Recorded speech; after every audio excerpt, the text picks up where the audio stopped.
So a little while ago, I did a video called Politics 101, which was actually a redo of an older and worse video, which was also called Politics 101.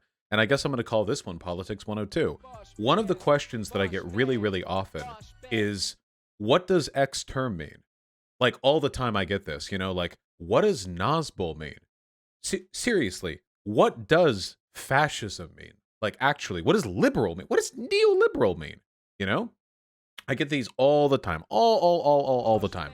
And what I thought was, I was thinking, do I like conjure a list? Like, do I write out like 40 terms I'm just going to define dryly? And then I thought, actually, no. What if I just did it live with you guys? Neoliberal is anything you don't like. That's true. What if we just did it live? Why don't you just give me terms? Why don't you just give me terms? How about that? Look, it's like a little back and forth. We're doing it together. Anyway, editors, I trust you. You'll do the timestamp for every little point. So if anyone wants to come on the video and just say like, I want to learn X term, and then you see right there, oh, it's at this point in the video. Click there. All right, let's talk about it, folks. Okay, are you ready? Okay, let's best as I can. I don't actually know the definition of every single term used in politics. I don't think anyone does. I don't know what sewer socialism is. I still don't know what a TIF is. So we're gonna have to work within the limited confines of my low intellect. Okay. So I'm going to open with the two ones that people, I guess, use most often in general media. Okay? You ready for it? Okay. The first one is liberal. When people talk about what a liberal is, or what liberalism is generally, there are two definitions, a colloquial one and one that's, I guess, a little bit more politically accurate. Some people use liberal to mean like anyone vaguely on the left. That's really common with conservatives in this country, and that's just not a very helpful term. What liberal means, generally, are people who adhere to the ideology of liberalism, which emerged from the Enlightenment and is associated with a set of ideas, including, among others, democracy, free trade, laissez-faire capitalism, civil rights, that sort of thing.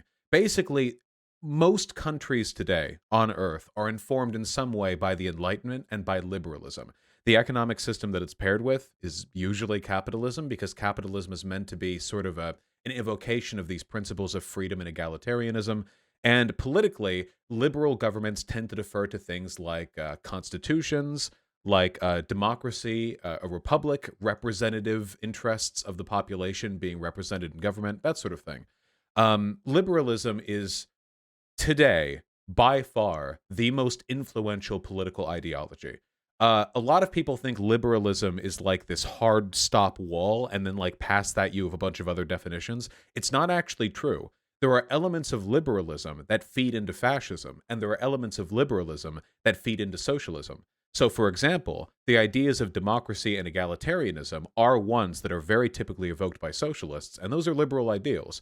And when it comes to fascists, the obsession with private property and with capitalist enterprise and with, well, they wouldn't call this that, I guess, but antagonism between people of different economic classes, that also tends to feed into the way that fascism comes about. So really, liberalism encompasses a lot, and it can lead into a lot. I don't think it's like an exclusively positive or negative thing. When it comes to conservatism, what does conservative mean? This definition really isn't as clear cut. Usually people just mean conservative to mean like a reactionary of some kind, somebody who believes there's something in the past that they want to preserve. But that doesn't always end up really describing conservative behaviors. There are conservatives, for example, who want to push towards something that's never really existed before. We see that all the time with the way this country is run. The abolition of, say, for example, private schooling, or sorry, not private schooling, public schooling, the deference of everything to the free market, that's not an old idea. That's kind of like a new thing, but conservatives push for it anyway. Here's the definition that I like to use, okay? And it's the balance between the left and the right. If you want to use conservative to just mean like people who are on the right, I think that's about as good as one you're going to get. For me, and this is very subjective, when I think of somebody who's on the right, I think of somebody who wants to preserve or to promote hierarchy. The idea that different people deserve different things in life, that some people's place is above others and some people's place is below others. And this can take a million forms. This can be about gay and straight people, trans and cis people. It can be about economic performance, the wealthiest and the poorest. There are so many ways this can come about. Conservatism is about promoting and defending those systems.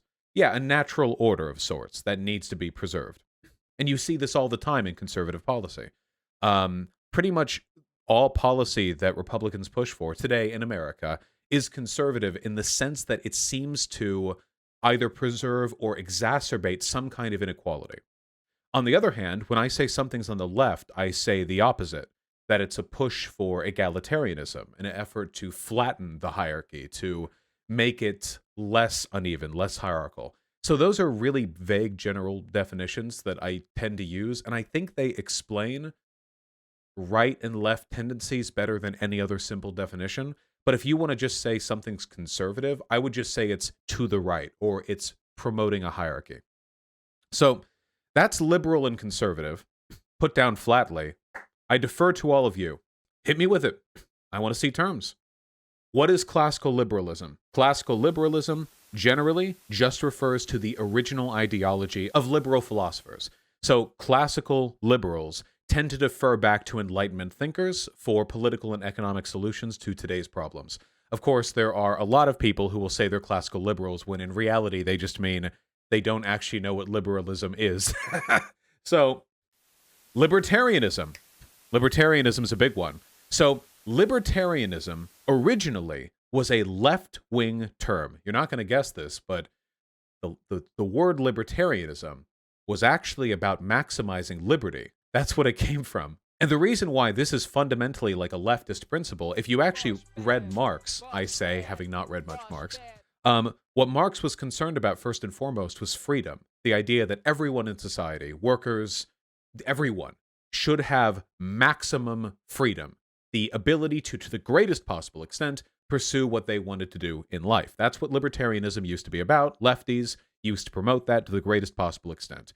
However, American libertarianism, or right libertarianism, depending on how you define it, is a corruption of those ideas. And I say corruption very literally because the people who co-opted that term literally bragged about taking it away from lefties. And right libertarianism just basically seems to be about eliminating government intervention to the greatest possible extent, with the exception of the police, military, and protecting private property rights. That really seems to be it. Every libertarianism has a different set of definitions for what they believe in, you know? Like, seriously. And anarcho-capitalists tend to just take that to an even further extreme. Some anarcho-capitalists call themselves minarchists, which means they don't want any state at all, except for the police and the military, which, so you want to keep like the most forceful elements of the state but get rid of everything else? Okay. But in my experience, libertarian and anarcho-capitalists tend to be used really interchangeably by people who subscribe to either idea. It really, I guess, just depends on to what extent you want to eliminate the presence of the government.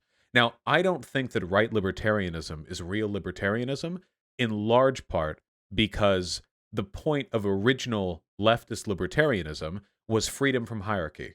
I mean, liberty.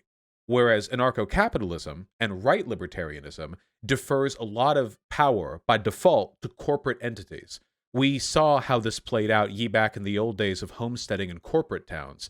If you don't really have much law in an area, you just let private enterprises use free exchange and, free association to determine employment and contracts, you end up forming relations that are basically identical to feudalism. It's actually possible to arrive at feudalism with nothing but free association. Free association being a common libertarian term for contracts and modes of engagement which are based entirely on like mutual self-interest and consent. But you can arrive at feudalism purely through free association, depending on how much property and power one side starts out with. Hopefully that makes sense.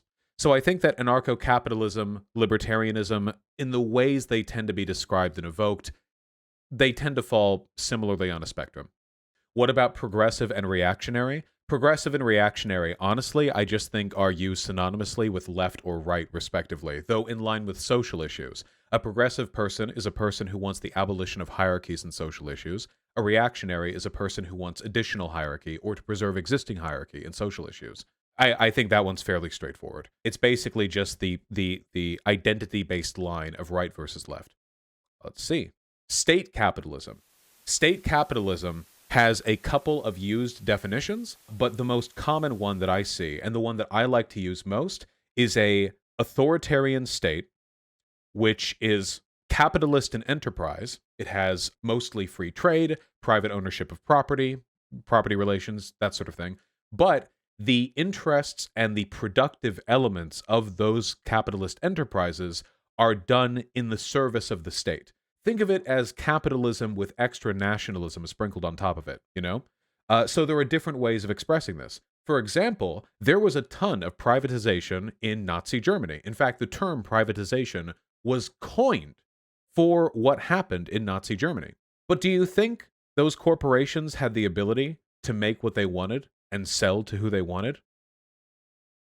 No. You got to be a powerful business autocrat as long as you were serving the interests of the Nazi state. And I feel very similarly about the Soviet Union, though not exactly in the same way. In the Soviet Union, you have state capitalism in a slightly different way.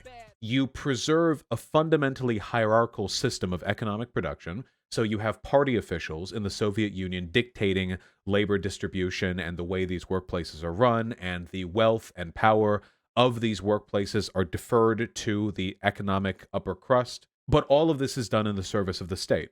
Those are two different kinds of state capitalism. Maybe it'd be better to have like two more distinct terms for them, but I think that they kind of fall in line similarly. China falls somewhere between them, by the way. The Chinese market is absolutely a form of state capitalism, because as rampantly industrious and capitalistic as China is, at the end of the day, the Chinese Communist Party has an unbelievable amount of authority when it comes to dictating the economic production in a way that benefits the state. So hence, state capitalism. Private property relations, capitalist hierarchy, but you're doing it for the state, baby. You're doing it for the country, okay? China is not state capitalist, it's incredibly privatized. You have to listen again. Privatization can be a part of state capitalism. That's the first thing that I said. It's that the state capitalist enterprise directs the privatization towards the interests of the state. And if you don't think the CCP has the ability to keep corporations in line to make sure they're benefiting the broader interests of the CCP, then I have a bridge to sell you. That's one of the reasons they've grown up so big. Talk about social democracy. So social democracy, generally speaking, is a term used to refer to, this sounds so patronizing, but it's like nice capitalism.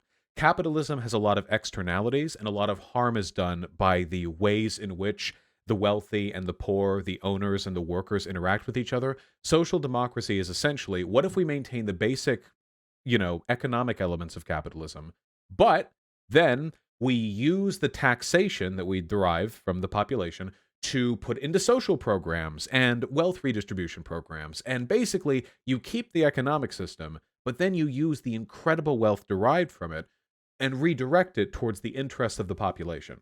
Social democracy, in my opinion, is a highly defensible, probably the most defensible economic system that's currently implemented in the world today at anything even approximating a large scale. I don't think there's really such a thing as like a socialist state at the moment, but there are social democracies out there, and they're a hell of a lot better than what America is right now, in my humble opinion. Oh, Tanky.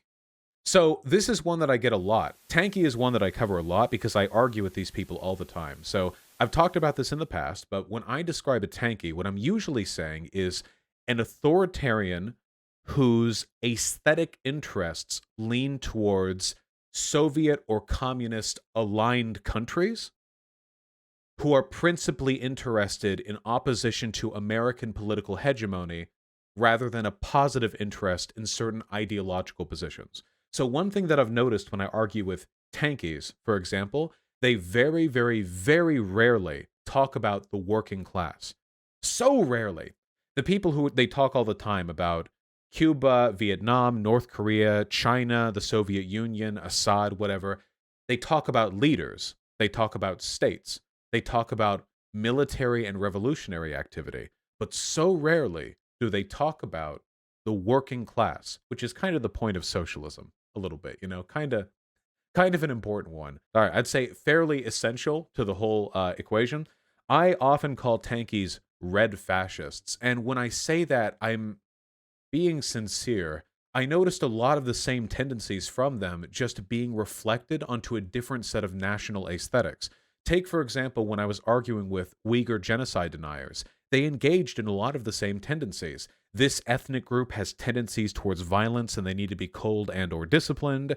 Our state is the greatest state and there is a conspiracy the rest of the world has against us that we must fight against in order to bring our people to power.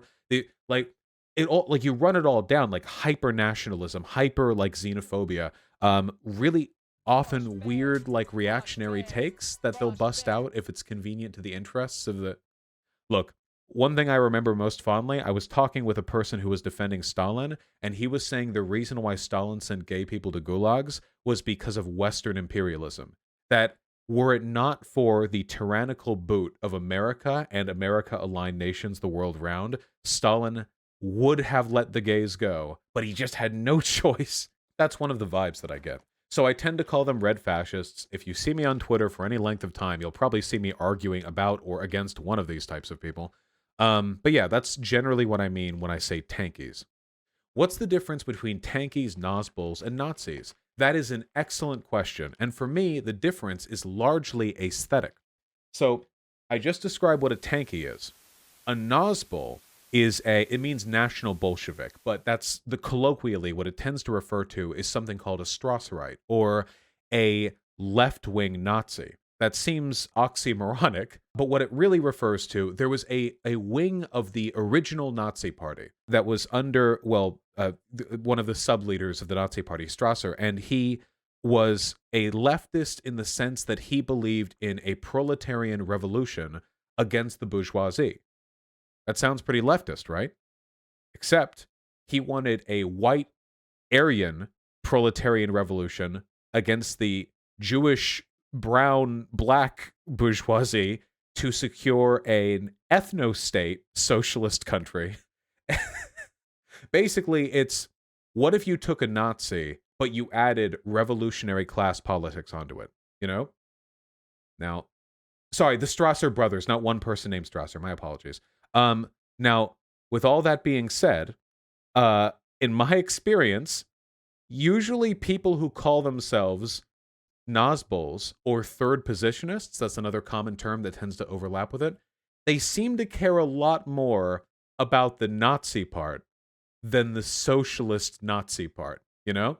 I did a debate with Stryker a while ago, and if you'll notice, the Nazbol types, they do not talk about the working class that much.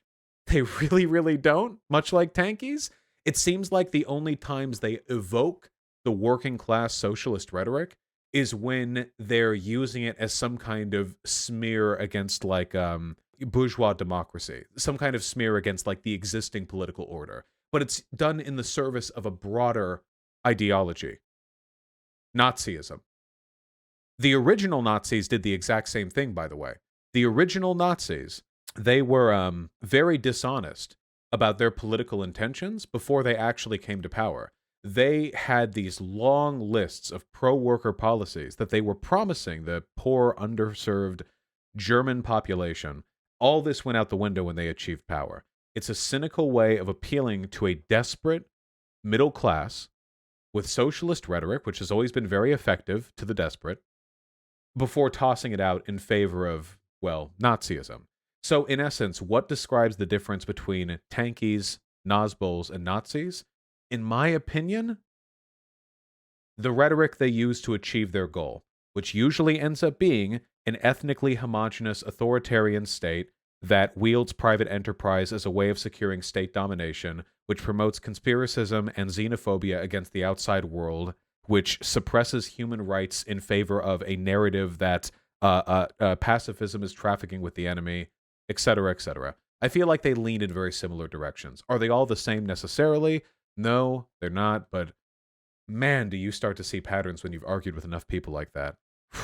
What's the difference between communism and socialism? Marx didn't really distinguish between the two, but just like one's lower form of the other. But as I understand it, socialism is comprised of two fundamental components, okay? These are the two big ones. And there's no like hard line for when a state becomes socialist, but these are the criteria that tend to matter the most. One of them is public ownership of the means of production, or collective ownership. The working class controls the industry in that country, okay? Now, there are different ways of achieving that. That can be a highly democratic state with a lot of decommodification, so the state owns a lot of the industry. That can be worker cooperatives, which is my personal preference. There are a lot of ways to handle that. And the second major component of socialism is decommodification, or what is sometimes referred to as abolition of the commodity form. You can break that down. Abolition means to get rid of. Commodity form means economic production for the sake of making commodities. That is to say, you produce things to sell them. So if you eliminate the commodity form and you have collective control of the means of production, you have socialism. Are there any hard lines here? I don't really know, and I don't really think so, but that's what people tend to look for. Tradcon versus Neocon. Tradcon is usually a term used to refer to people, colloquially, who idealize the social aesthetics or the social politics of a previous era. In the United States, the most common era you'll see people refer to is 1950s America. This is a very common tactic by people on the right. They'll post Norman Rockwell paintings and advertisements of board games from 1953 of a white family wearing sweater vests all smiling at each other. Oh, a Tradcon. I want to live in the suburbs and a white picket fence and have 6 children or something. It's the nuclear family, social conservatism, racial separatism. That's a big component of traditional conservatism. Sometimes they don't say that, but it's often implied. Gay people don't exist anymore, trans people don't exist anymore, etc., etc. As for neoconservative, this is going to shock you guys, but neoconservative and neoliberal mean almost exactly the same things. Neoliberal, you generally hear that term associated with Thatcher and Reagan. Neoliberalism is you take the... Not really? Yes, it is. Hit it. You have a liberalism in its original form, which is hundreds of years old. Neoliberalism is 20th century liberalism. Neoliberalism, are we following the way these terms play off each other? And what this tends to mean in practice is it refers to deregulation, globalization, free trade, austerity. Basically, you have modern capitalism. Most economies these days are neoliberal in the sense that they are modern evocations of the capitalist economy. They are what happens when you take capitalism and you frame it in the context of late 20th century or early 21st century geopolitics. Usually neoliberal is used as a sort of derogatory because neoliberals tend to not get along with social democrats. Social democrats tend to believe in high taxation and redirecting the commonwealth towards social betterment. Neoliberals tend to be more in favor of austerity and deregulation, allowing corporations and the wealthy to get away with more. Neoliberals tend to be the most fervent advocates for the economic system that we live in today. It's also a term that's not always used correctly. Biden, for example, isn't a full-on neoliberal. There are a lot of things that he says and he does that lean more towards social democracy than neoliberalism. Neoliberalism looks more like Reagan and Thatcher, just this shameless adherence to just cut taxes, stop spending on social programs, deregulate industry. But Biden doesn't go in that direction as hard. I mean, he has his, the infrastructure bill, some of the other stuff that he's done. Neoconservatism is just the reactionary wing of neoliberalism. Neoconservatism is basically the same economically. It just also means that you hate gay people and you're more willing to wage war on brown people abroad. Does that make sense? Basically, you take the economic framework of neoliberalism, but you're a reactionary. That's pretty much it, really. Being neoconservative is worse than being neoliberal because you're also socially reactionary. But fundamentally, they tend to refer to the same underlying economic paradigm. Is it about immigration? Neocons tend to be more anti-immigration, which is interesting because it's actually a contradiction of the liberal values. A neoliberal is rampantly pro-immigration because it benefits the economy. It benefits, it's beneficial to business and it allows us to take advantage of a larger labor pool. I'm in favor of immigration. I just think it's a good thing in general. Neocons tend to be more restrictive of immigration because you have a conflict between two different principles. On one hand, you want businesses to thrive. On the other hand, you don't like immigration because being anti-immigration can feed into a lot of, well, xenophobic, nativist, and nationalistic sentiments that get you reelected. So it's really, a balance there. But fundamentally, they refer to very similar economic policies. I think I'll just assume that it fundamentally makes sense. Yeah, the neoconservatism and neoliberalism are basically the left and the right wing of the same general economic and neopolitical or geopolitical framework. Oh God, we're gonna stammer on all our words here.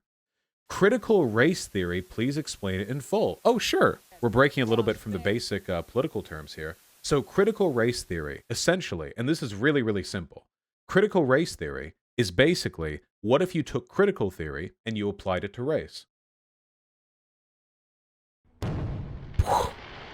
Critical theory is a sociological theory, funnily enough, the one I specialized in, that is designed to analyze social problems and social dynamics through the framework of different classes fighting against one another, the different interests of different groups clashing.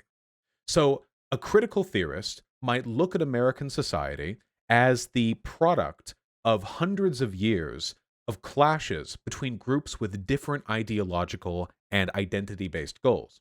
So, for example, you have the obvious critical theory line, the bourgeois and the proletariat. Critical theory is derived in many ways from Marxist theory. That's an easy one. But what about, say, for example, black and white people? Well, throughout the history of America, I think it's safe to say that black and white people have had fairly different political interests, particularly when it comes to whether or not one should be able to own the other, whether or not one should be considered a second-class citizen. These are very, very, very different political interests, and they clashed in meaningful and significant and often lethal ways throughout society's, history, throughout this country's history. Critical race theory is the analytical lens of critical theory specifically applied to the modern racial dynamics of the society in which we live. Usually it's used here in America. Critical race theory here in America would look very different to critical race theory applied in, say, India or Pakistan or Russia. The dynamics there are so different that the analytical framework would almost itself look like diametrically opposed. There would be like a completely different set of basic premises.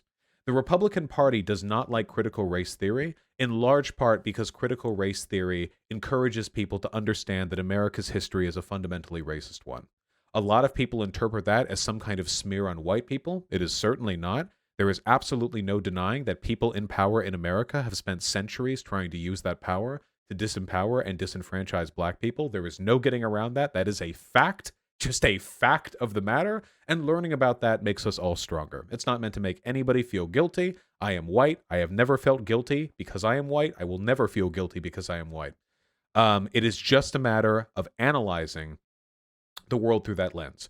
Now, with that being said, there are ways to take a legitimate analytical framework and misuse it. That's the case with any analytical framework. There have been instances where critical race theory has been used to justify arguments and optics that I strongly disagree with.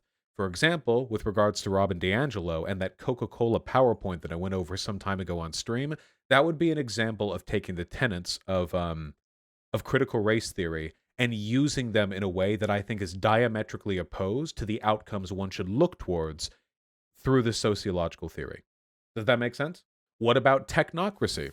Technocracy is a type of society or a social framework where you defer policy decisions to expertise. It doesn't actually mean to like a big AI or anything like that. A technocrat is a person who thinks like, democracy is great and all, but is the population really equipped to make decisions on these issues? Maybe we should just defer to a set of experts. You have your scientists and your doctors and your engineers, and these people should make the decisions for society rather than like the people at large. Now, there are instances where I think there's a benefit to deferring to the expertise of some authorities. For example, Dr. Fauci, and more broadly, like the pandemic. Sometimes you have like an overwhelming emergency where democracy is not a sufficient framework for dealing with things. We do the same things during wartime, by the way. Do we democratically vote on which military actions to take? No. We have military officials or experts whose job it is to do those without any democratic input whatsoever. And to be honest with you, I have a feeling that a democratically run military would probably be a little bit less functional in the sense that, so wait, to be clear, I'm not saying it'd be less functional in that I don't want us to be able to vote on going to war. I mean, like, sir, do we take this town? I don't know. Let's go back to the States and get Congress on it. Or, like, you know, during an ongoing military engagement, like, feels like it would slow down the process a little bit. You know what I mean? Like, sir, there's a sniper in that building. We need to take the shot. Okay, I've sent a wire over to Congress. We should in 2 to 4 weeks have an authorization to, yeah, like that kind of thing. Sometimes deferring to expertise is helpful. I don't think that it solves most problems, and I don't have a tremendous amount of faith in the political and social savviness of many experts.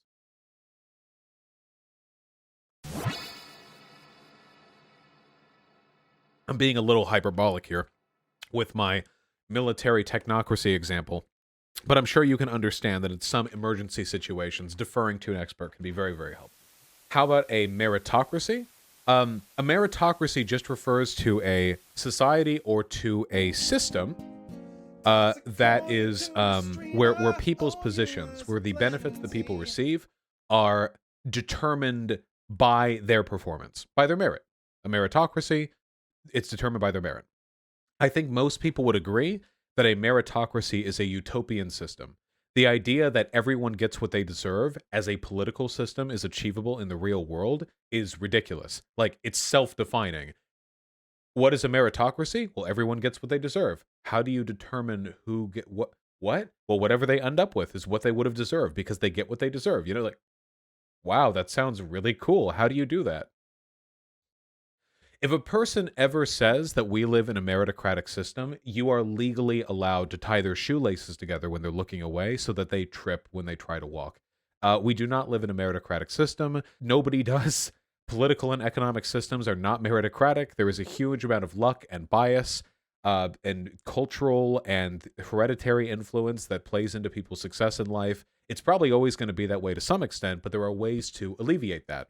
The closest things that we have to meritocracies are probably like the Olympics, athletic events, where the most talented people, the strongest, the fastest, the most agile, legitimately are the people who end up doing the best and getting the most accolades. Even then, there are biases in the accessibility of these athletic fields. Different people have different levels of accessibility to sports because they had more or less wealth early on. They were around or not around people who encouraged their habits. It's really, there's no such thing as meritocracy. But it's a nice ideal to strive towards. What is capitalism? I feel like I described capitalism back when I described liberalism and when I described state capitalism. But essentially, capitalism is an economic system that's fundamentally based on free trade, principally, private property rights, contract negotiation, those sorts of things. The system that we live in now, essentially. Basically, every country on earth is capitalist in those regards. Capitalism, as it exists now, is more correctly described as laissez-faire capitalism. Because the previous type of capitalism that we had, the previous type of capitalism that was common the world around, was mercantile capitalism. Mercantile capitalism, or mercantilism, was an economic system that had many of the hallmarks of capitalism today. There were businesses, people could start businesses, and they could do business, and they could trade. The main difference is that there was a heavy amount of direct autocratic control over the operation and limits of these businesses, and that they were usually wielded alongside the powers and interests of the state. So does anyone know the history, for example, of the East India Trade Company? Back in those mercantilist days, you had a lot of what were essentially mega corporations, but they worked directly in line with the kingdoms that they were a part of as basically an extension of the political and imperialist interests of their time. So they weren't really private corporations as we understand them today because they didn't have the same freedoms, rights, or responsibilities, but they also had powers that corporations today don't have. So mercantile capitalism was basically, what if we had free enterprise, but only as free as the king wanted it? And nowadays, you can start a business even if your president really doesn't like it. You can actually do that. If you even if Biden really doesn't like you personally, you actually have the ability to start a business. That's nice, isn't it? There's also a more codified set of trade laws that regulate the maintenance and construction of businesses. It's not so in line with like the feudal system with its aristocrats and lords pledging fealty to a monarch and the way they control their territories and so on and so forth. Theocracy? A theocracy is just a system that's controlled by a church, is it not? Like a theocracy would be a system where like the clergy or the church has a tremendous amount of control over the operation of the country or system or what have you. Yeah. Generally cringe. Generally not a good thing. Objectivism. Objectivism is an ideology that people usually use in reference to Ayn Rand. Objectivism is basically mega super duper hyper extra super double triple libertarianism. I wish I could describe it like better than that, but I can't because it's stupid and so is Ayn Rand. So basically, Ayn Rand, if you've ever read Atlas Shrugged, basically it's like, what if like business leaders were like the only people who did anything and everyone else is stupid and a leech and a parasite and everyone just relies on them and all of society should be about giving them everything they want to, like, you know? Yeah, go watch the Radical Reviewer video on Atlas Shrugged. You should. I voice act like 5 minutes in there, and it was a good time, you know? Yeah, I debated Yaron Brook. That guy is an objectivist. You see how nice those ideas are there, you know? Do Anarcho Primitivism. Anarcho Primitivism is a meme ideology. Anarcho Primitivism is a meme ideology, okay? It's return to monkey. It's what if technology is bad for us, so we should go back to living in tribal societies. The funny thing is, I think that you can actually make a really strong argument for tribal societies having elements that are just beneficial to human beings that we don't adopt anymore. Like, for example, communal child rearing. I think that's something that humans are just better with. 2 people, that's not enough to raise a kid, in my opinion. Not in how the system today works. I don't think so. It takes a village to raise a kid, you know? Can you explain postmodernism? Yeah. So postmodernism is oh God, it means so many things. Very generally, postmodernism is a philosophical framework which suggests it is not possible to describe truth and experience through a single narrative. It's like this huge movement, and the movement is essentially saying we try to describe the human experience in singular ways. Marx was a modernist. The Marxist lens on society, on history, suggests that there is definite political and historical trend which describes humanity, historical materialism.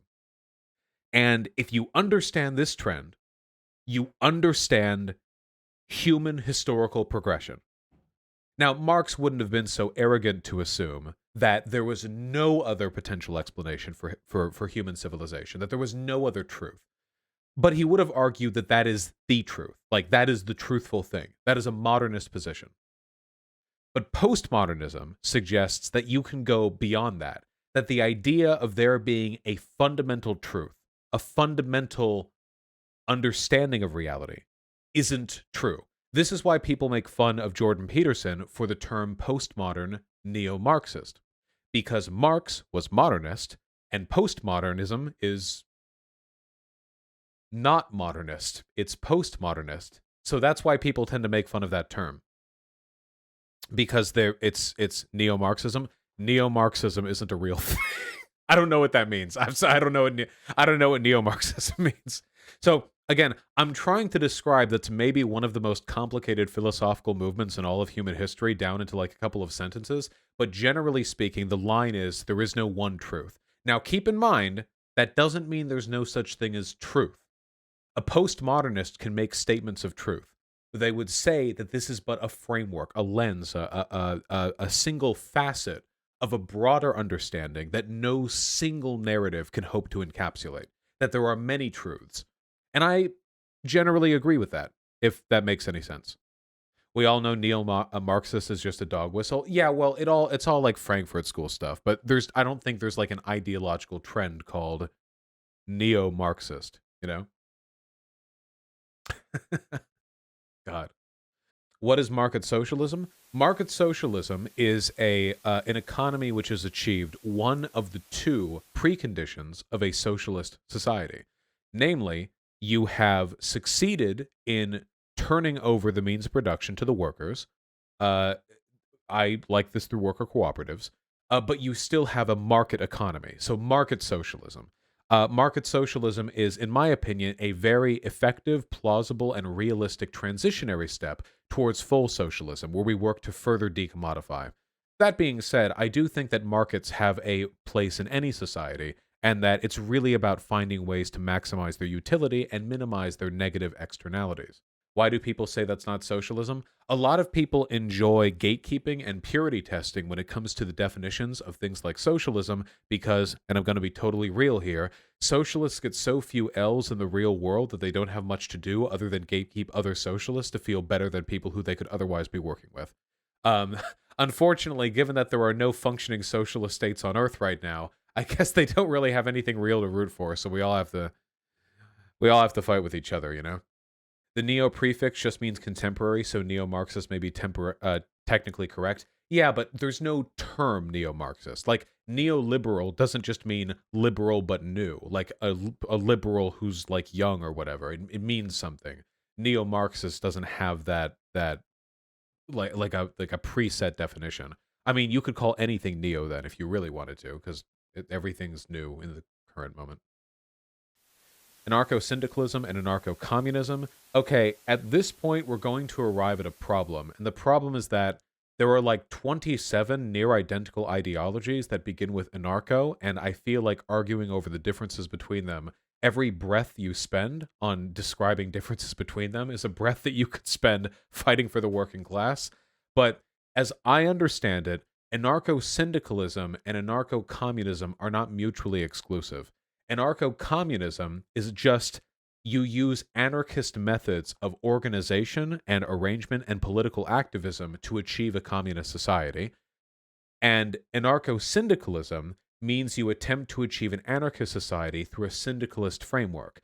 And syndicates are basically just mega unions. So you would argue then that the path towards anarchism for an anarcho-syndicalist would be that you basically have like unions, and those unions like band together into like broader trade unions and like entire industry unions, and that they become viable political organizations in and of themselves, and that's through these like big political constructs that are designed to represent the interests of the workers that you achieve anarchism. Lovely idea, right? Anyway, these aren't mutually exclusive, you know? You're going to find there are many anarcho ideas that, I mean, they end up in basically the same place. What is a chauvinist? I feel like a chauvinist, the term chauvinist gets used in so many different ways. Sometimes people use the term chauvinist in what I understood to be its traditional sense, which was a misogynist. Like a chauvinist is like a haughty, like arrogant guy who doesn't think very much of women. That's what I understood it to mean. But then there are also people who use the term Western chauvinist.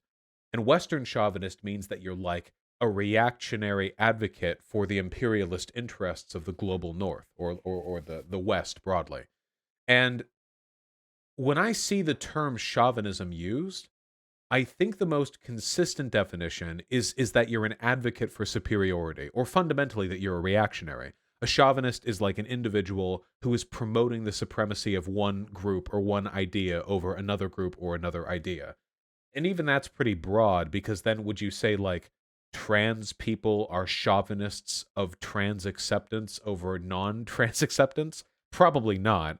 It's usually used in conjunction with reactionary politics. It's not just supremacy, it's also supremacy with the goal of achieving hierarchy, if that makes sense. What is the global north and the global south? If you take a globe and you look at the equatorial line and you spin that globe, you will find that an overwhelming amount of the world's wealth is above that equator. The terms global north and global south are basically shorthands for powerful, domineering, capitalist countries with a lot of military and economic influence, and countries that, well, don't have those things. These terms are basically interchangeable with a lot of other terms that get used almost like interchangeably with each other, you know? So for example, the West versus the rest of the world, the colonized versus the colonizers, they tend to mean similar things. I don't think they all mean exactly the same thing, but God, nobody uses political terms correctly. What is a command economy? A command economy is any type of economy where the production and distribution of commodities is determined by central planning. That is to say, rather than there being some kind of market system to determine where these resources need to go, instead it's like there's a central group of people or like an AI or something which decides or determines what needs to be produced and where it needs to go. Can you explain the difference between federalism and confederalism? Well, as I understand it, a federalist is usually an individual who believes in like a unified country with like a strong central authority, and a confederalist is usually somebody who believes the opposite. You want power to be distributed across like a variety of semi-autonomous bodies. In America, we'd call them states, and that power is sort of leveraged in a balance between all of those. It's kind of like a states' rights versus national rights type dealio, you know? What does feminism mean to you? To me, third wave feminism is an intersectional movement designed to alleviate or eliminate gender biases and imbalances. I think that it's just as much pro-man as it is pro-woman, though I know there are plenty of people who disagree with me on that. I know Shu will never agree with me on this, but I really do think that 98% of Shu's problems with feminism come from second-wave feminists and not third-wave feminists. But aren't we already in the fourth wave? It really depends on who you ask. I promise, it really depends on who you ask. Zionism.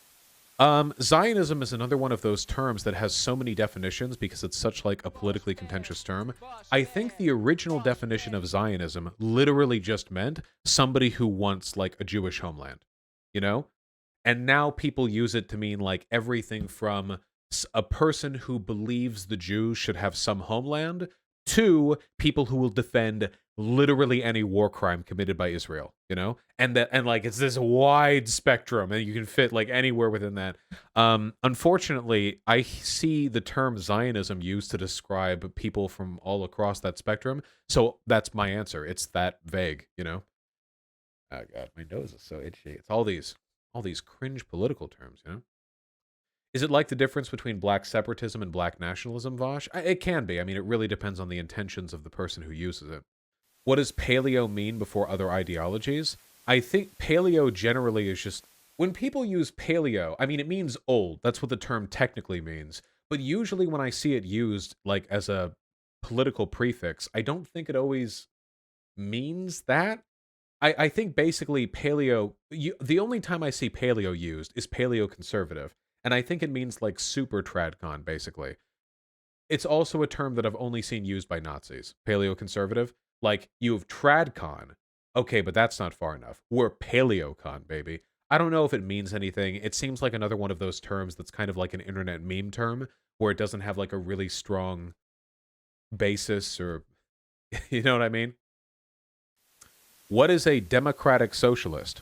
A democratic socialist is a socialist who does not want to be mistaken for an authoritarian socialist. That's pretty much it. That's really the only thing, you know? Really just an optics thing. Let's see. Socialism with Chinese characteristics, Vosh. What is it? In my opinion, if anyone ever uses the term socialism with blank characteristics, what they actually mean is not socialism. What they actually mean is, I like this country, so I can't say it's socialism because it's not. So it's socialism with X characteristics, which usually what actually means is that it's a social democracy with like very few hints of socialism, but they have a red flag. I don't think much of this term. Define monarchism. A system with a monarch. I'll leave you all to fill in the spaces there. What is globalism? Globalism is an economic and political philosophy that's reliant, or at least like an advocate for, like international cooperation, free trade, global integration and like top-level transnational governments like the United Nations or the EU. Globalists tend to advocate for those things.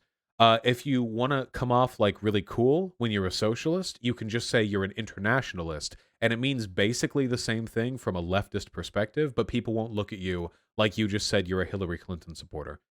Basically, if you're ever around Shoe on Head and you want to say that you support like cooperation amidst like economic and political systems the world around, okay, you say you're an internationalist, all right? You say you're an internationalist and you'll be fine. You'll get away with it. What's the origin of the term leftist? Does it necessitate socialism? What was leftist before Marx? A couple of questions there. I'll just answer the origin of the term leftist. No idea.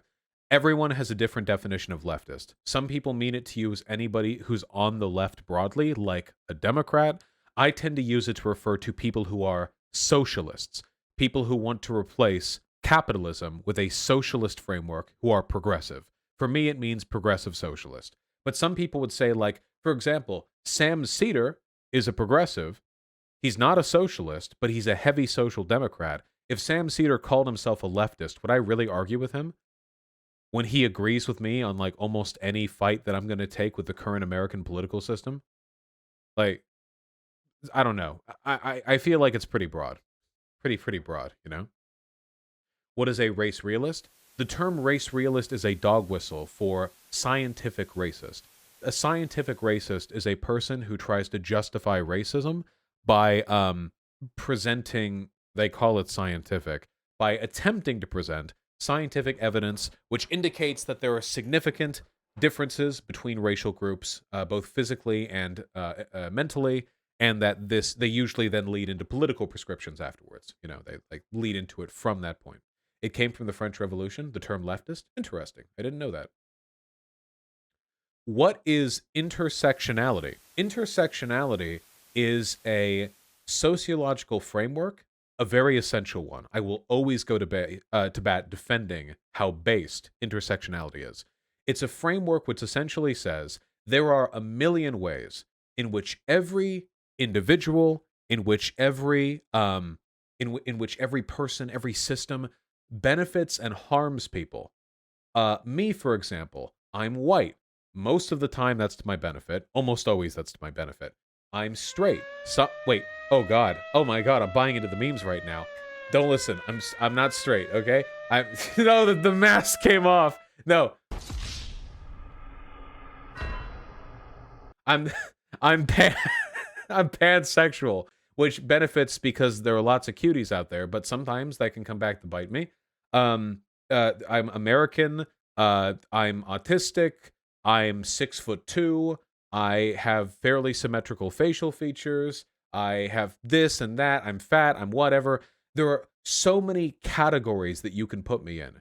And sometimes they benefit me and sometimes they don't. And for me personally, most of the time they benefit me. But intersectionality is about taking a look at all of those things holistically and saying you are affected by all of these systems, all of these conditions, all of these terms, these biases, these categories. And the only way to understand you is to understand the ways in which they interact. That was the failure of old social justice movements, some of them at least. Second wave feminism was pro-woman, but it tended to be pretty racially limited, pretty much just limited to white women, white middle-class women. But tell me, how useful is feminism if it's only coming for white middle-class women? Not really. I don't think so. And in order to understand feminism and understand the ways in which to address gendered issues, you can't just understand gender, can you? You have to understand race too, because black women and white women don't go through the same issues. Black men and white men don't, okay? There are variable differences, ways in which these systems interact to produce different outcomes. And that's why intersectionality is valid. Somebody earlier, they ask, intersectionality seems so obvious to me. Why do so many people have a problem with it? What are the criticisms of it? I'm going to make a very definitive statement. There are no good criticisms of it. That's right. I'm coming out and saying it. There are no coherent criticisms of intersectionality in principle. in its application, obviously, applications can always be flawed, but in principle, the idea that understanding a person and their problems comes down to understanding the many, many ways in which they have societal advantages, disadvantages, and the ways they interact, that to me is a bulletproof theory. Really, the ways to critique it are only really to expand upon it, to make it more precise, more definitive in its prescriptions. But the fundamental principle there, I think, is just al dente. Okay? Just al dente, in my opinion.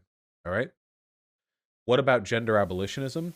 Gender abolitionism is an ideology shared by people who believe that gender is a largely antiquated social construct and we would all do better without it. And usually, gender abolitionists say, this is not something we can do immediately. It's more like in 500 years, maybe people won't care as much about gender and we'll all just stop using it as a way of describing each other. It's already happening, by the way. 100 years ago, men and women couldn't wear the same clothing outside. Men would always wear those big gray long coats and suits, and women would always wear their dresses and their frocks and their hats and stuff. But nowadays, guys, not trans, queer, non-binary, gay, whatever, but just like regular old dudes can run around wearing like earrings and like flowy shirts. And girls can wear pants. Crazy, right? You know? Look at that.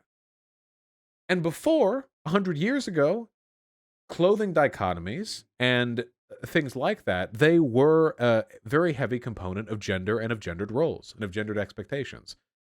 They're already being abolished, slowly. A very Eurocentric perspective? Yeah, I'm talking about America here. Obviously, clothing patterns vary around the world, but that trend is in action all over the world. Whether you're going to Russia or to India or to China, I bet you 100 years ago, men and women were encouraged to dress more distinctly than each other than they are today. In almost any place on Earth. I'd be willing to bet just pretty much anywhere that is the case, you know? Bosch, isn't that presentation and not gender itself? Gender abolitionists would argue that gender does not exist outside of presentation, expectation, and role. And that if you had none of those things, people wouldn't really think of themselves as a gender. They would think of themselves as a personality type. They would think of themselves as a combination of their personality traits, of which they would have total freedom in expressing themselves, but not as like a gender, you know?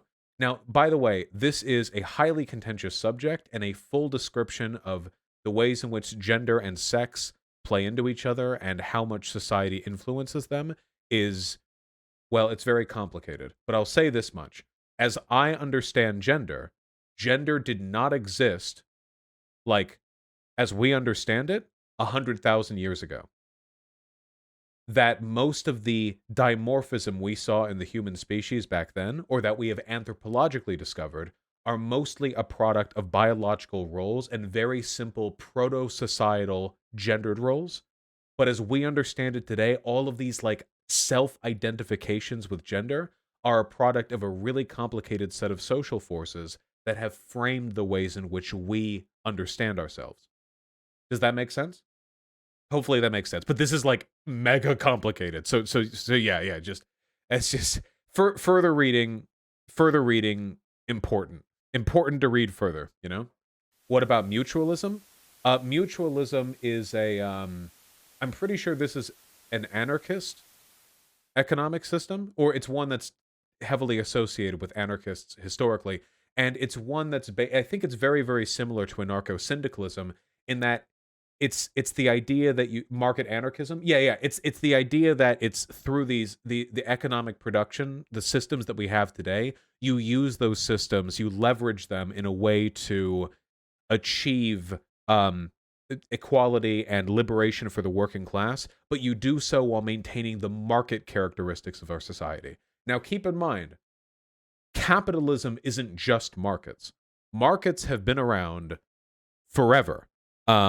Markets have been around for as long as human beings have been smart enough to tally debts on one another. I mean, this is a very, very, very, very old idea. People have dug up like ancient stone coins from 1 billion years ago that people were using to keep track of this and that. And markets have been around forever. Okay. The Greeks had markets. Oh, way back before that, too. Way, way, way back before that. Markets have always been around. So the existence of a market doesn't mean capitalism. And my argument is this is just whatever procures the best outcomes things. If a market ends up being a system that procures the most human freedom, then that's what we defend. If decommodification ends up achieving the same, then that's what we should defend. In my opinion, I think there are ways to responsibly organize and wield market-based systems in a post-capitalist society. Though to get into the details of that, we would have to spend 30 minutes and I would have to Google some things. So let's not. Why don't you call yourself a mutualist? Because I like the term libertarian socialism. I just think it's effective and punchy. Gets it across. Populism. Ooh, that's an important one. Populism is an aesthetic of political organization that is dedicated to organizing the people against the elites. So populism is basically the opposite of technocracy or oligarchy.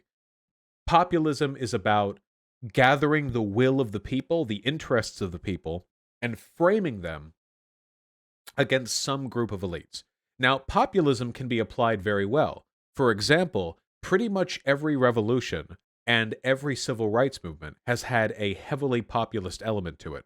The Black Panther Party, the civil rights movement, the suffragettes, the rhetoric they used and the political organization that they engaged in leaned pretty heavily populist because in those cases, they were a group of people leveraging their power collectively against like an elite group of autocrats trying to keep them down.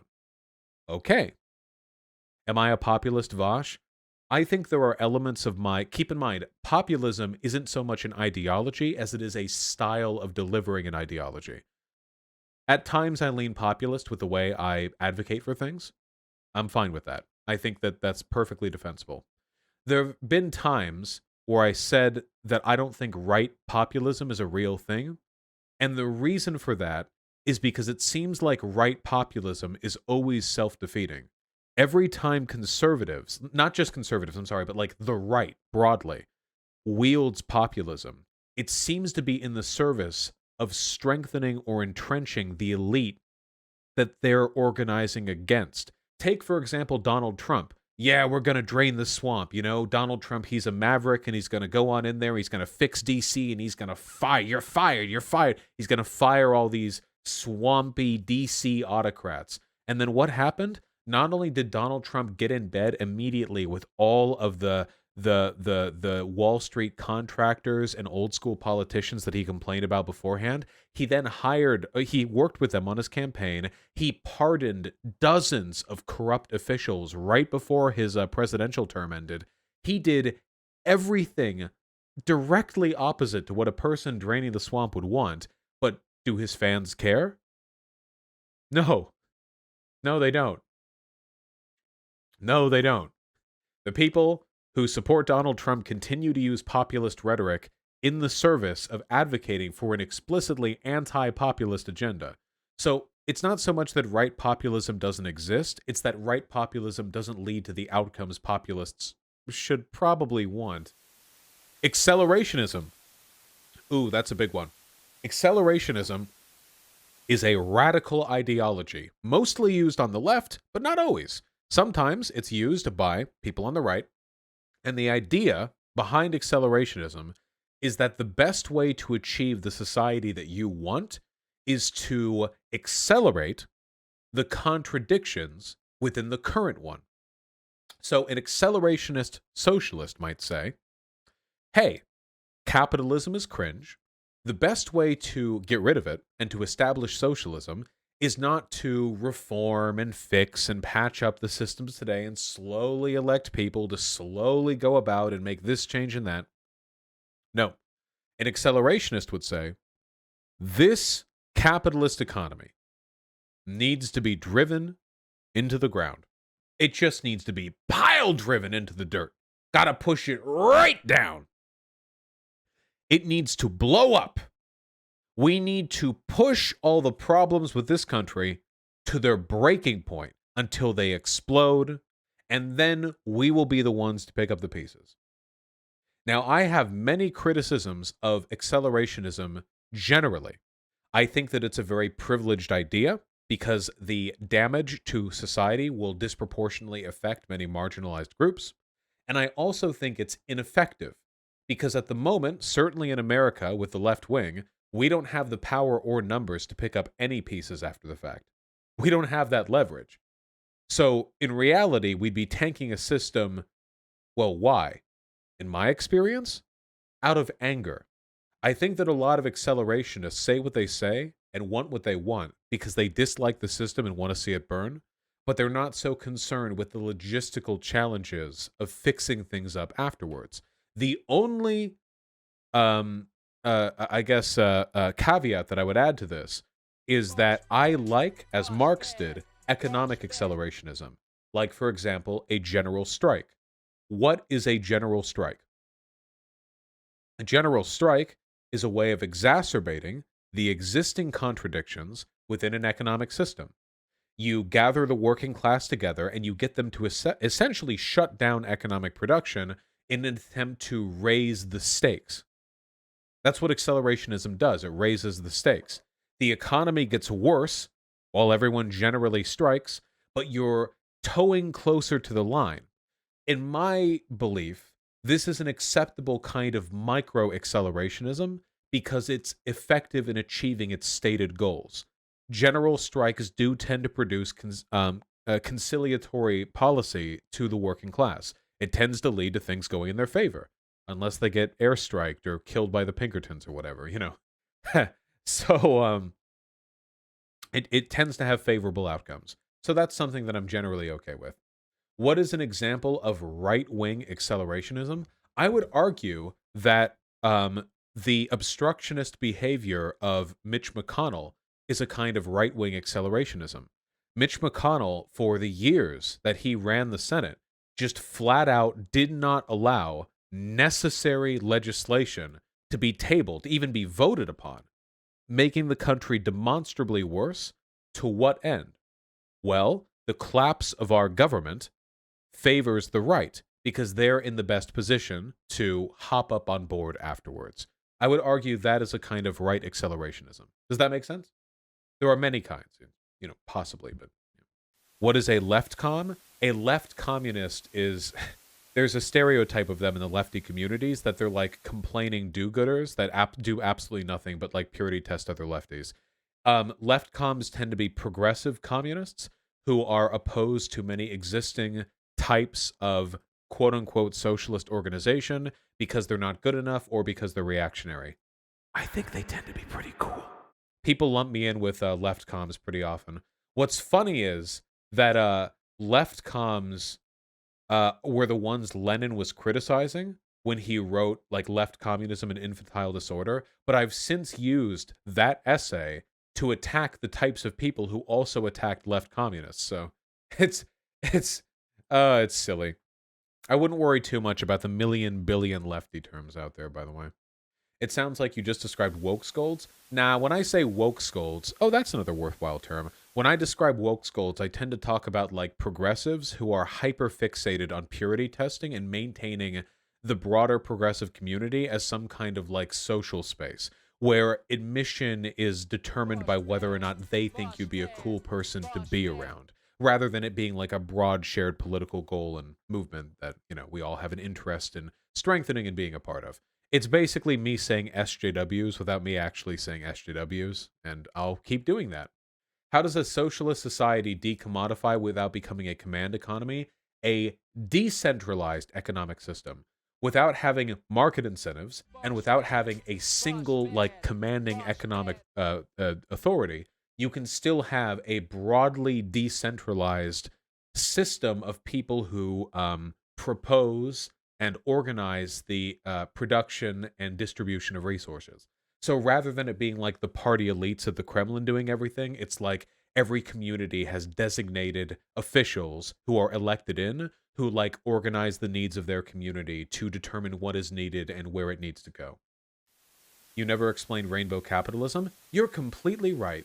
Rainbow capitalism is a derogatory term usually used to criticize corporations for optically engaging in progressive language without substantively supporting the aforementioned groups. So one good example of like rainbow capitalism would be like Pride Month.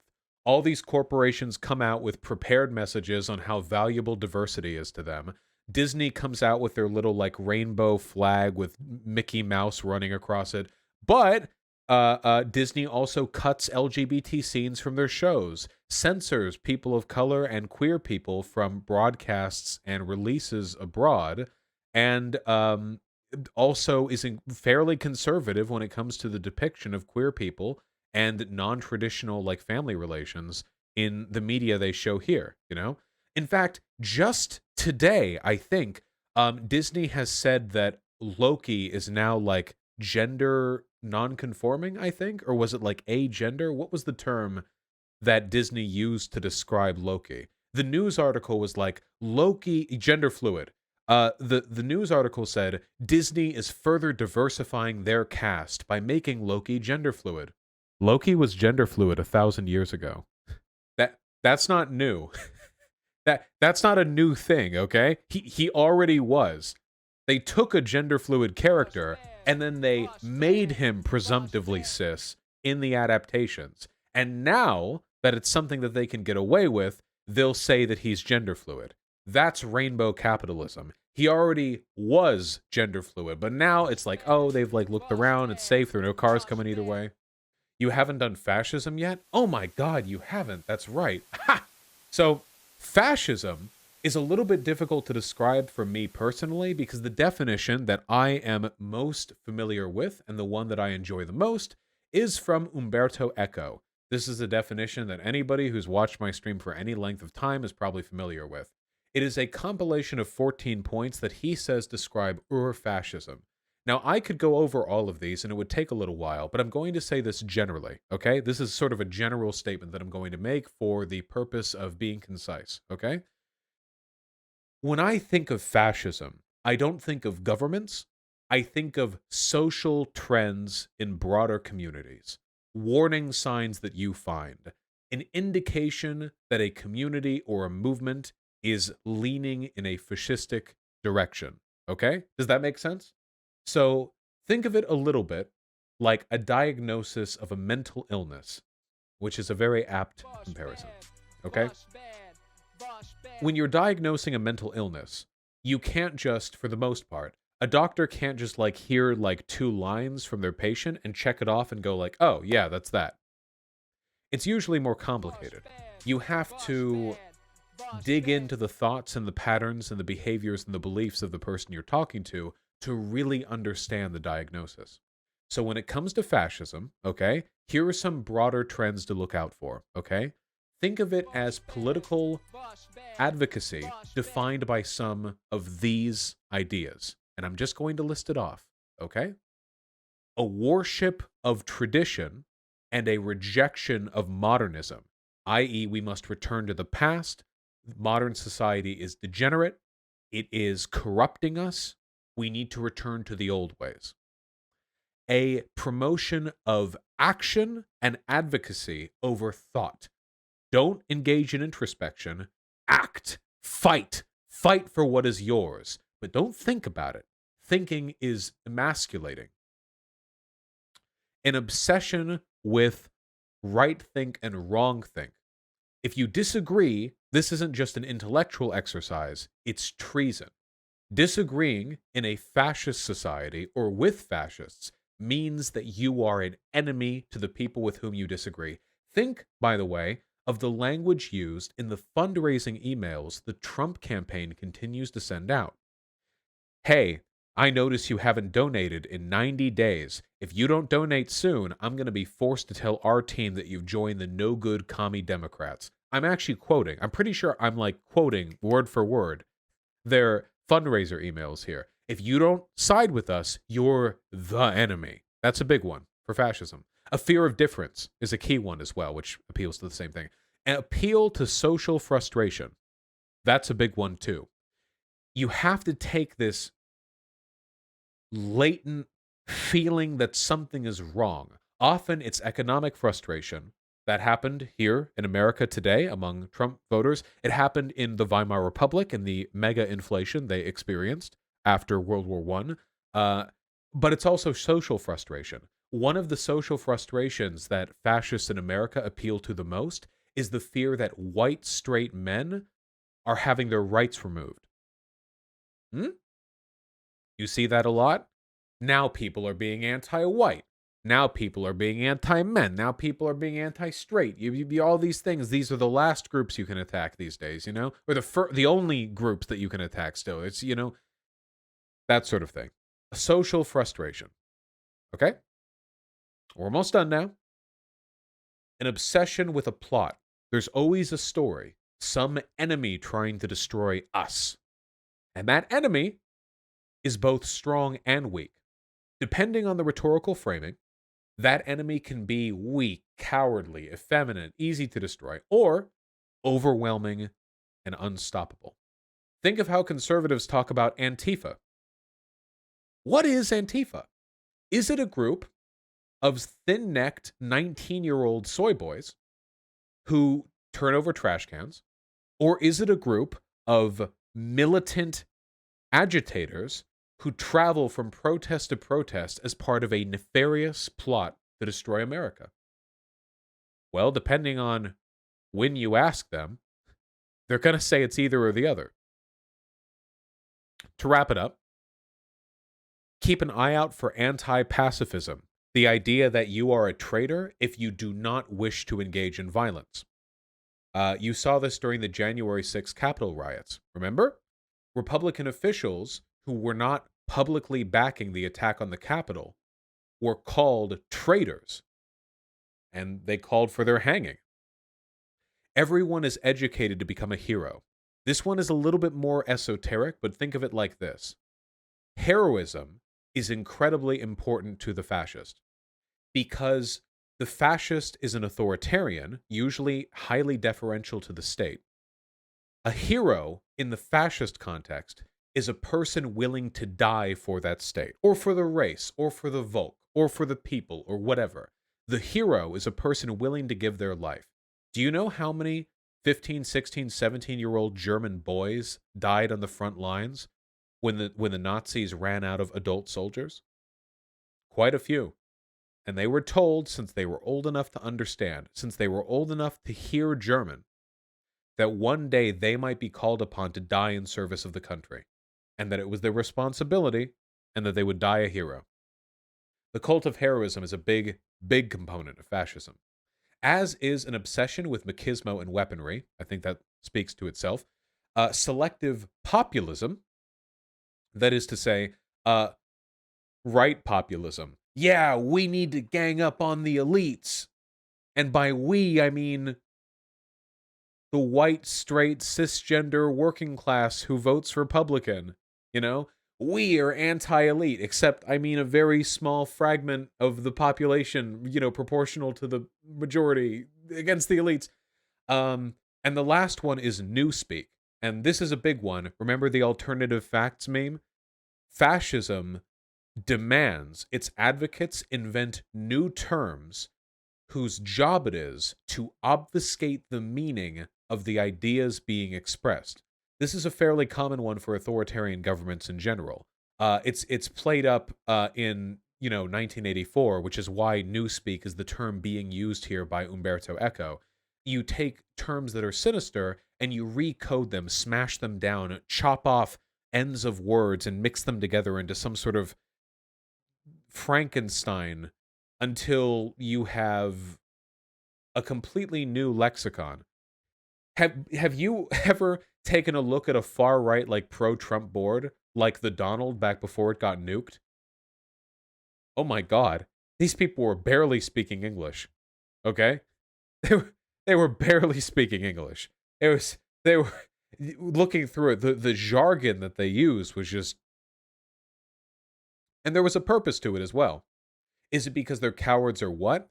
It's a part of cult-like behavior. If you get people who are part of an extremist crowd to speak a unique language, it becomes easier for them to speak with the in crowd and harder for them to speak to people outside of that crowd. They begin to use terms and express ideas insular that are less and less understandable to the average person, until eventually their social circle is comprised almost exclusively of people who agree with them politically. Like this chat does, you could argue that Twitch memes and like Twitch emote speak is a kind of newspeak, but it's not a politically biased kind of newspeak. It's newspeak that is designed to accommodate a technological innovation more so than it is newspeak designed to truncate thought and create insular social political communities. Does that make sense? The reason why I spent so much time with this definition is because there's something that makes fascism unique. Most of the terms that we've described today were described by academics. They were constructed as a way of describing sets of ideas. Sometimes the words came about before the ideas were really even implemented. But in the case of fascism, I find it is most useful to think of it as a broad collection of social pathogens, types of behavior, sociological and psychological, that are destructive to human organized society, that emerge in certain conditions and tend to coexist. They develop and express themselves more effectively in tandem with one another, like a social pathogen, basically, a virus.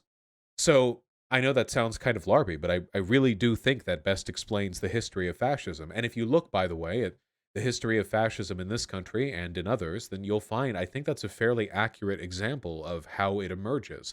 It's not like neoliberalism. There is no neoliberal contagion that spreads from social movement to social movement with a bunch of vaguely interconnected ideas and rhetorical styles that merge together. No, neoliberalism is a fairly understandable economic and political framework that you can describe. Fascism is more complicated. So I use a broad definition. And if we're trying to determine whether or not something or someone is fascist, the best thing that you can do is look at their behavior, look at their language, and then try to find a way to see how well it matches onto these patterns. Almost every person and every political group is going to adhere to at least a few of these terms because they're so broad. That's why you can't just think of it as like a checklist. You have to think of it like a set of warning signs. Have you ever seen those those warning signs like if 10 or more of these apply to you, you may have depression, and one of them is like sleeps in late. If you sleep in late, that does not mean you have depression inherently. That's not like a one-to-one thing, you know? But it can contribute to a broader self-understanding, you know? Do you find yourself lolling in and out of coherence sometimes, like you're dissociating a little bit? That doesn't necessarily mean you're depressed, but it could mean it. And you have to look at these all together and think like, okay, how much does this describe me? How much does this describe us? That's how I like to think of fascism, in my opinion, personally. There are many other definitions of fascism, but I think the ones here probably lend the most utility in description. Oh, somebody mentioned eco-fascism, by the way. Eco-fascism doesn't actually mean ecological fascism. Eco-fascism means attempting to solve climate-related issues by engaging in punitive measures against marginalized populations. So, eco-fascists might say, wow, the world is going to be on fire soon. There are too many humans. We need to encourage lower birth rates in African countries. This often goes alongside like advocacy for sustainable populations, which by the way, I think overpopulation is a widely overstated problem. But you see this a lot from isolationists and nationalists as well. Hey, is America really the problem with climate change? We've only got 300 million people here. There are going to be billions of people in Southeast Asia, in Africa, what have you. Clearly, they're the ones who are the problem. We need fewer of them. It's essentially a way of justifying social Darwinism through the framework of ecological consciousness, which is, well, Not great. There are people who are concerned with overpopulation in ways that sound eco-fascist. I don't think it's always an indicator that you're eco-fascist. It's just like, well, it's warning signs, you know? Would a simpler definition of fascism be a rejection of Enlightenment values? Socialists reject some Enlightenment values, like laissez-faire capitalism. But yes, fascists are always, almost always anti-modernist. But that was the first tendency that I linked there. Again, there's so much that plays into it, you know? What is anti-fascism? Being anti-fascist. Pretty much does it. What is atomization? Atomization is a term often used in Marxian analysis. What it essentially means is society is straining down the social structures until every individual is wholly and utterly on their own. Tribal societies were incredibly communal, incredibly interdependent, incredibly like collectively bound. An atomized society is an alienated society. You don't just have individualism, because I believe heavily in individualism. You have an elimination of social cohesion to the point where people truly feel alone. So it's not just individual rights.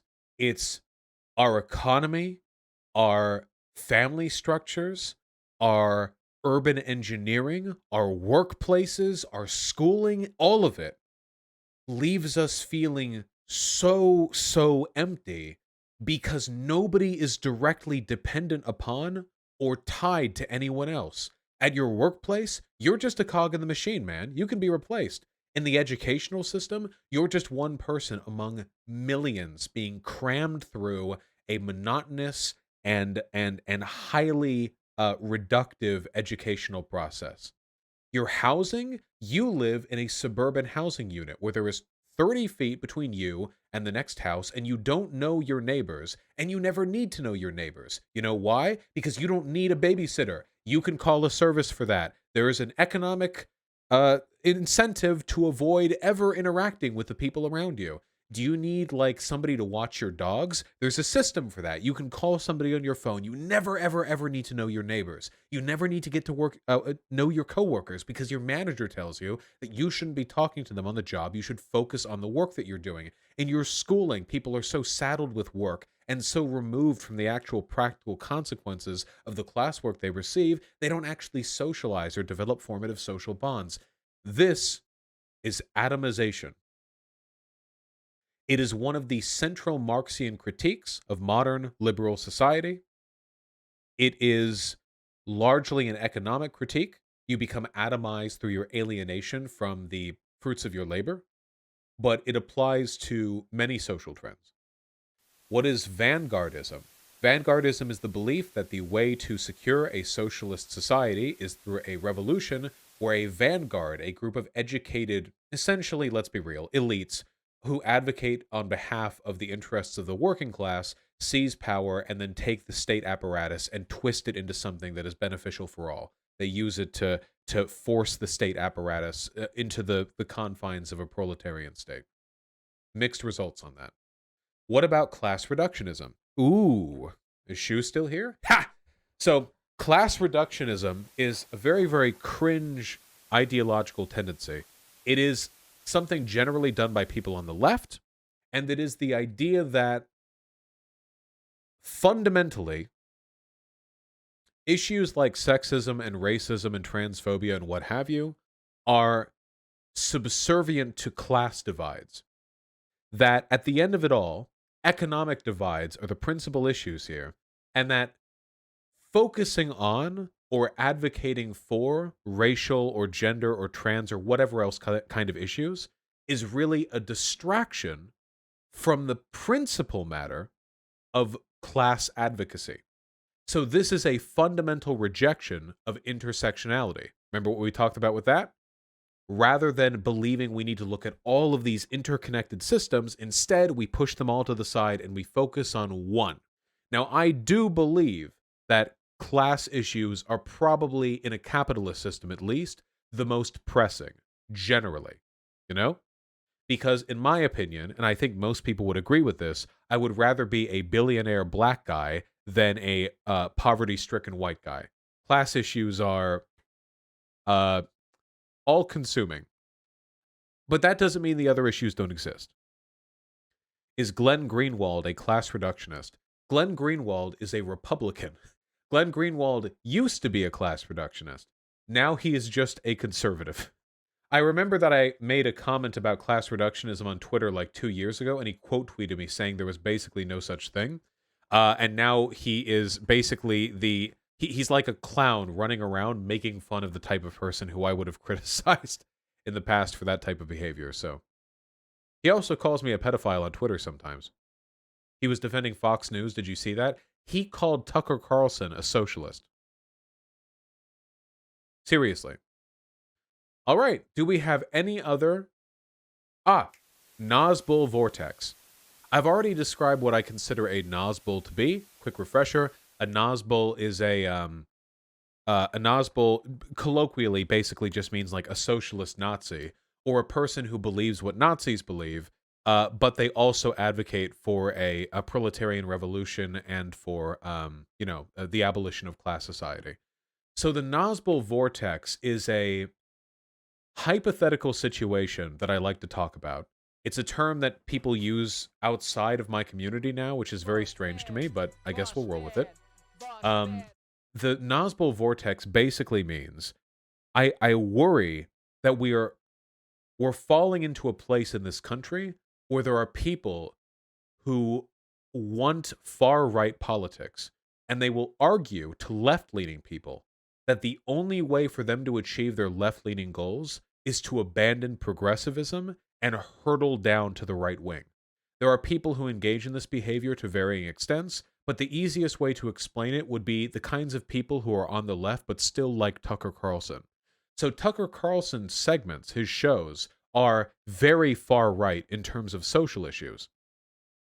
But in terms of how he talks about class, he will often say like, oh, like there are elites and there are like the anti-workers in this country, and if we all really cared, we should get together and deal with this rising global inequality, well, not global, this rising class inequality, that kind of thing, Now, Tucker Carlson is completely full of it. He doesn't actually care about class rights or anything along those lines.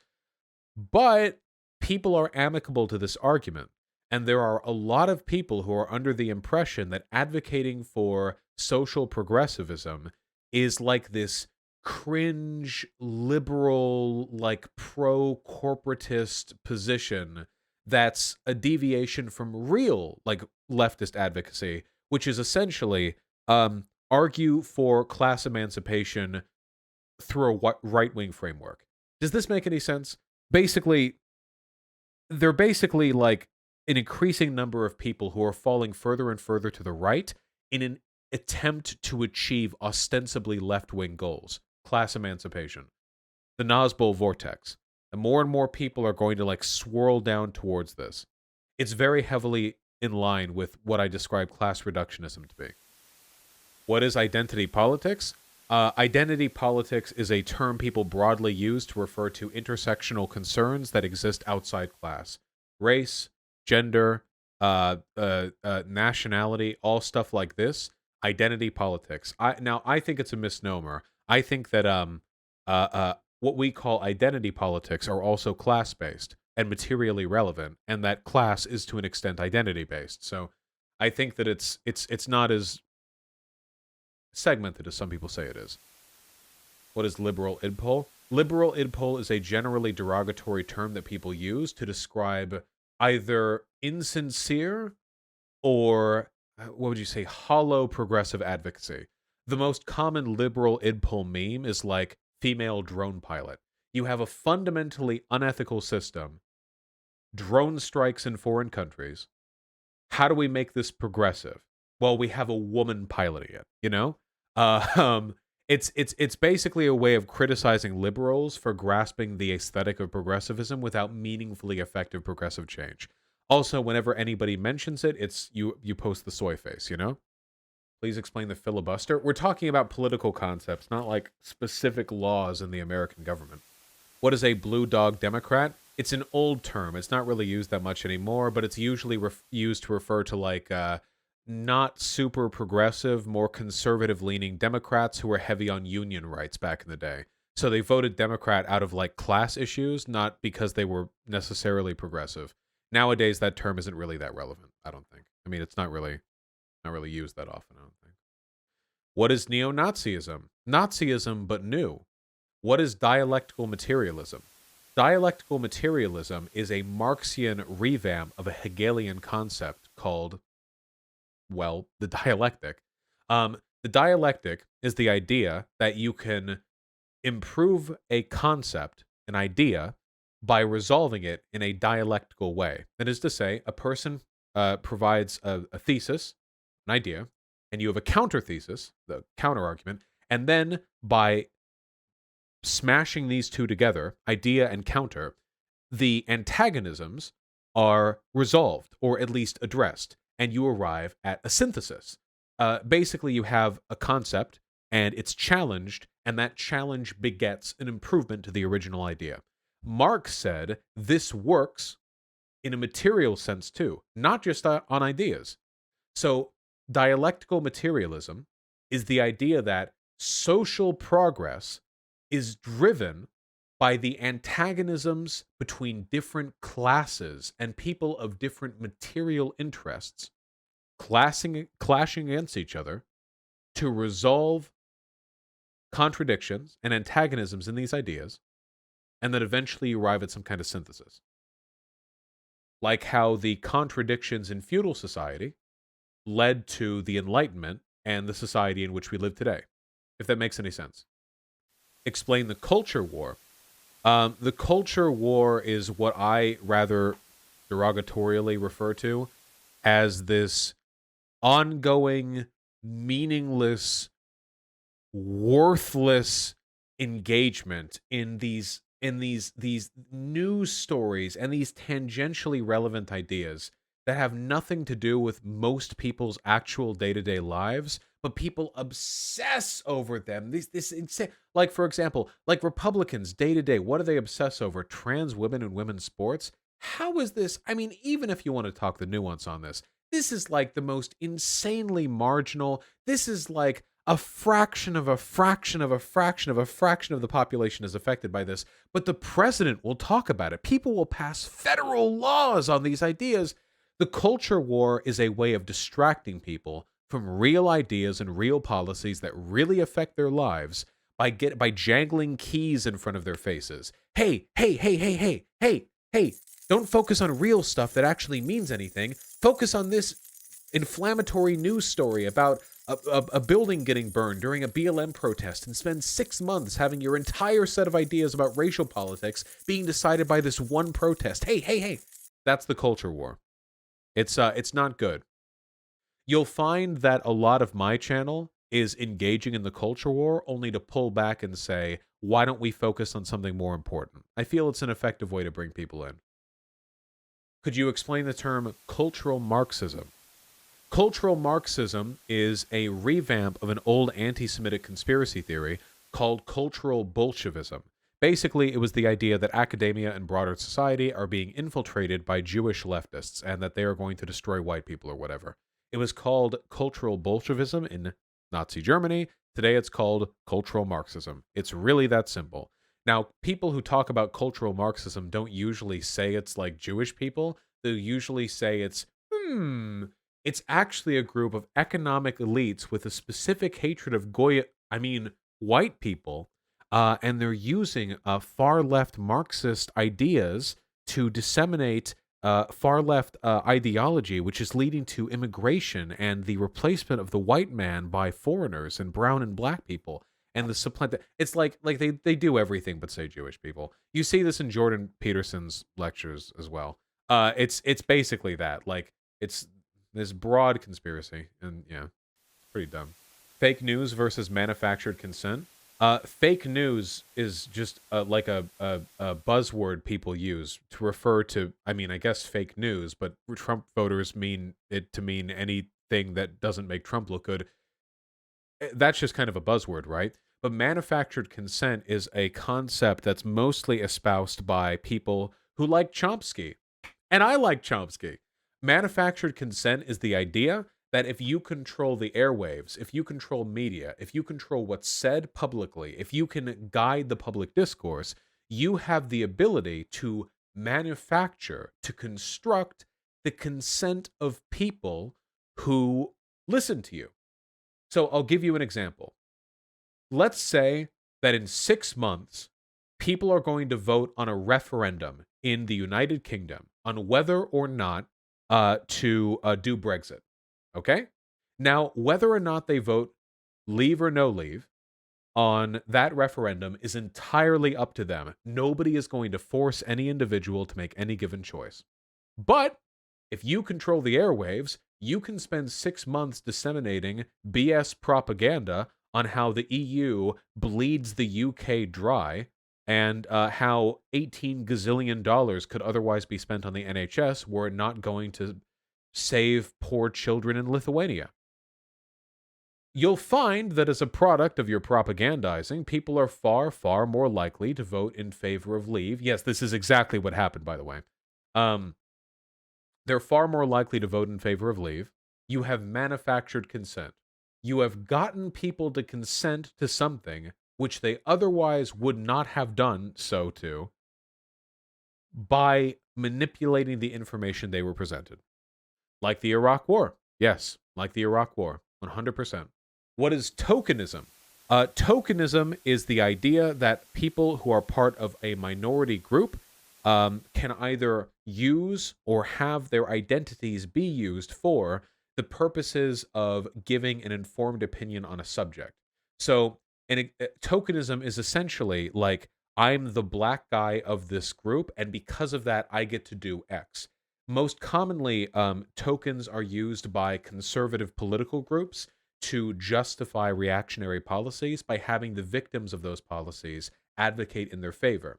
For example, getting like Blair White, a trans woman, advocate for transphobia, it's harder to argue against than if it was like a cis dude arguing for transphobia, because they get to throw up all this, oh, well, you would disagree with a trans woman on this, etc., etc. A token doesn't have to be somebody who deliberately weaponizes that tendency, though. A token can also be something cynically evoked by an institution in order to assuage criticisms of bigotry. Remember how at the RNC they busted out like 20 black Republicans, aka every black Republican?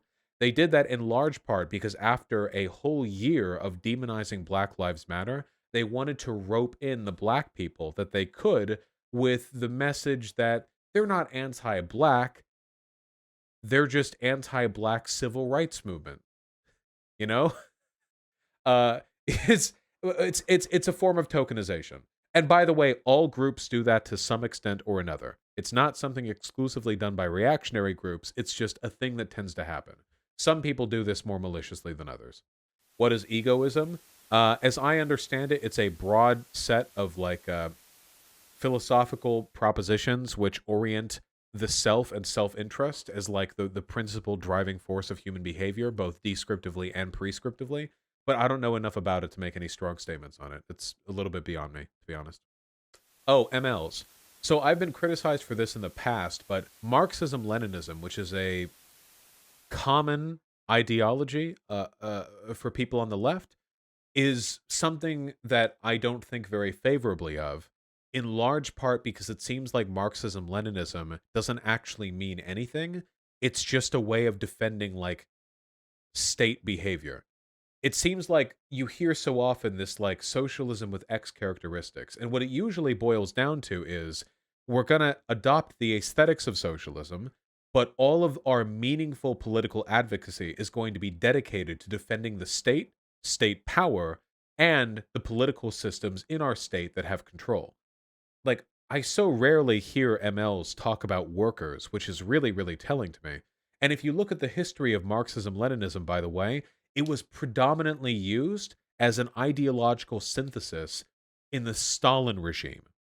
Not by Lenin, but by Stalin and by his cohorts, as a way of solidifying an ideology that could be used to defend the state. And that's what MLism was for Stalin. It was basically, everything, comrade, that we do is in line with the immortal scientific interests of the dialectic analysis of Lenin and Marx. Now watch as I make your neighbors disappear. That kind of stuff, you know? I don't think that Marxism-Leninism has really strong, consistent definitions at all. Leninism can, 100%. And there are elements of Marxism-Leninism that I think are defensible in some cases, but I don't think that the broader ideology really means that much other than defending whatever services the state we like at the time, you know? And I don't think that is very good. I think that is very, very bad.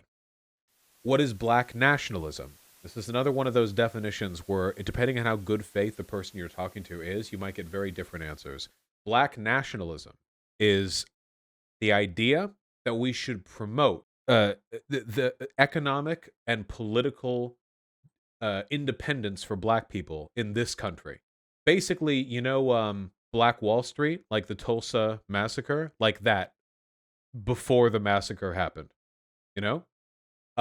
The idea that they should make an effort to consolidate their political power and resources to not let it all get bled away by the autocratic establishment.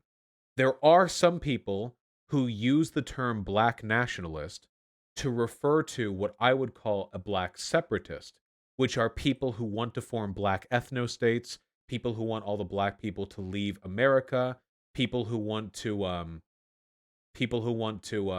you know, like form another country, you know what I mean? That sort of thing. That type of behavior I don't think is very productive. Okay. I feel like we've done a lot of definitions today. I feel like we've done many, many definitions. I also feel like there's a decent probability that people are going to be angry at me because by way of describing like 60 things in one uninterrupted stream, we're probably going to give some rather simplistic definitions for a few of these. Most of what people are asking for here are things that have already been covered. Yeah, it looks like things have pretty much been covered. Yeah, okay. I think that things have pretty much been covered. Wow, that's nice. Okay, a final cap off on all of this is that a reminder that political definitions are always going to be variable and contextual, meaning that the use of those terms is going to vary depending on the ways in which they're being used, who's using them, how honest the people using them are being, and other conditions like that. So don't think of these as like one-off definitions that are objectively and unilaterally correct. Think of them as like some broad pointers to help you understand what the hell people mean when they say X or when they say Y, you know? So just keep that in mind. Yeah, with all that said, if you have any problem with any definitions that I've listed out here, please feel free to angrily email me, okay?